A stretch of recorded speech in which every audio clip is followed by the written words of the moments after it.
Anesthesiologists. What are the best things people have said under the gas?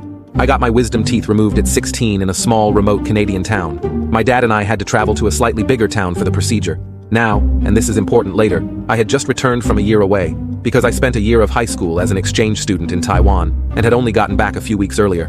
The procedure happens, nothing major goes wrong, and I wake up in a hospital room in a fair bit of pain, but mostly fine. My dad, who had driven me, came into the room, absolutely howling with laughter. Once he finally found his composure, he explained to me what had happened.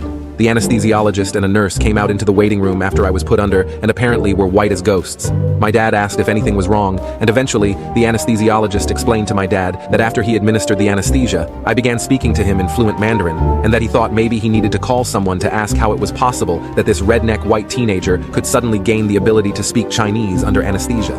My dad thought this was the funniest thing he'd ever heard and explained that I already knew Mandarin from my year in Taiwan.